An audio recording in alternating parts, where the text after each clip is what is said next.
Roll us in.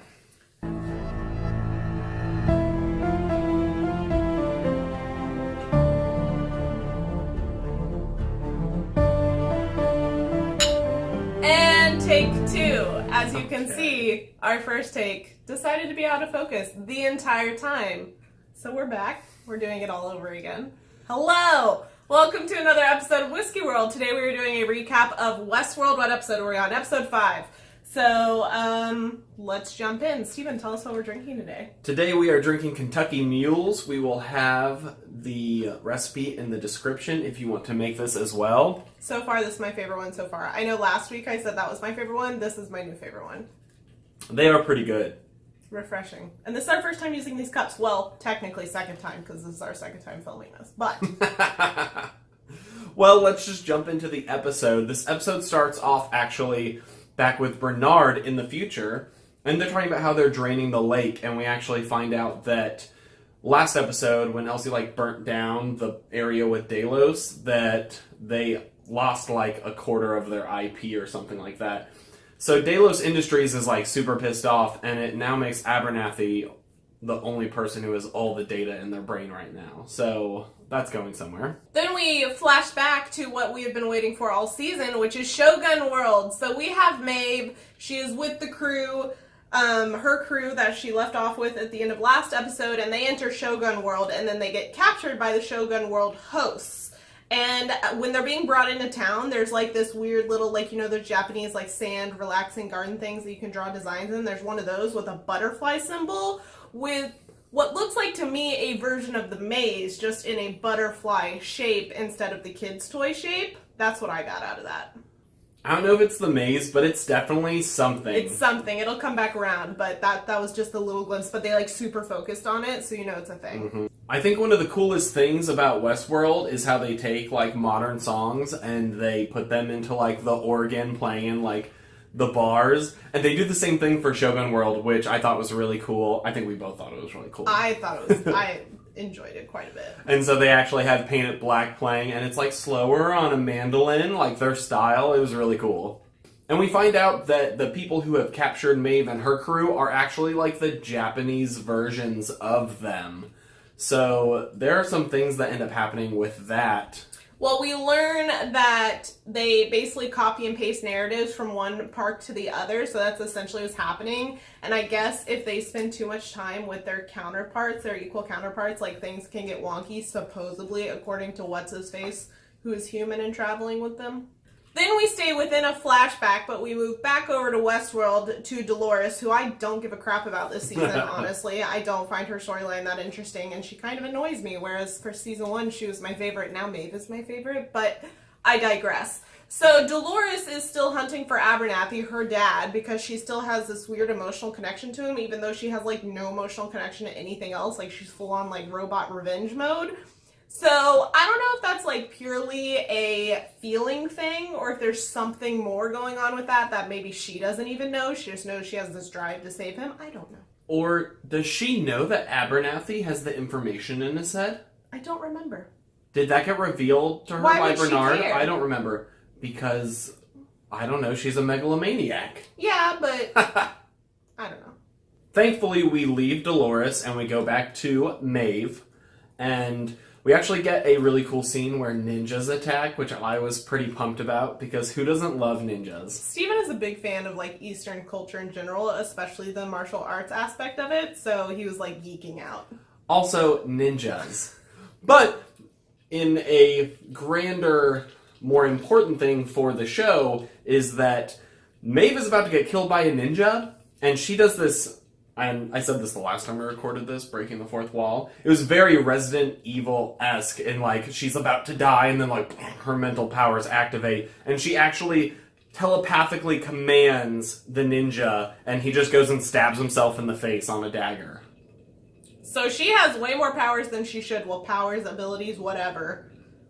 It's interesting. It's going to go places. So then, unfortunately, we flip back to Dolores and Teddy specifically, and they have this whole conversation about, this thinning the herd concept, where her dad, had sick cattle in the herd, and he decided to deal with them a certain way, but then Teddy was like, oh, I would have dealt with them this way, and it's, all metaphorical about what she's about to do to Teddy. So she essentially, I saw somebody on Twitter, it was really funny, where they were like, damn, Teddy got screwed twice in one night, and it was true. So Dolores sleeps with Teddy, and then subsequently turns around and completely betrays him because he betrayed her in the first place, in her eyes. And she has this guy come in with one of the tablets and basically, like, reset him, but we don't know what she, like, reset or wiped him to yet. We just know that she completely did a rework of his programming, I guess. So Maeve's storyline this episode focuses on their alternate versions in Shogun World, and her alternate's name is Akane, and she has a Clementine-esque character that she watches over named Sakura, and the Shogun shows up all off storyline, I might add, this is all like being ad-libbed by the robots, he wants to buy Sakura, she refuses, and then the ninjas capture her, take her back to camp, this whole crazy thing, and this guy is actually leaking cortical fluid, and so he's going crazy. And so we actually get this scene where, since they found out the last time that Maeve can command them verbally, he actually had all the soldiers, melt their ears. Basically close off their cochlear areas. Which was crazy. It was weird. But it works because her verbal commands don't work. And the whole thing is he wants Akane and Sakura to dance. But he straight up kills Sakura because he's crazy. And so Akane is pissed off. And we get one of the most gruesome death scenes in the show so far. Is Akane takes her little hair blade out and she just saws his face in half. It was brutal. The whole time I was like, ah! But it was so good. She's a badass, and I like her just as much as I like Maeve. Which makes sense, because they are the same. So this whole fight breaks out from here, and again, Maeve is stuck in this situation where she's about to be killed, and again, she does the mental command thing, but not only does she command the one guy who's on her, she ends up turning all of the Shogun's guys against each other. And There's so they're all killing each other. And that's going down, and then all of a sudden everybody's kosher, everybody's good, they made it, and then this whole army starts moving in. And that's where we leave it. So I gotta say, this is probably one of my favorite episodes this season, closely tied with the first episode of this season. I just am very happy with the way this is ramping up and escalating, and focusing a bit more on Maeve this episode was nice.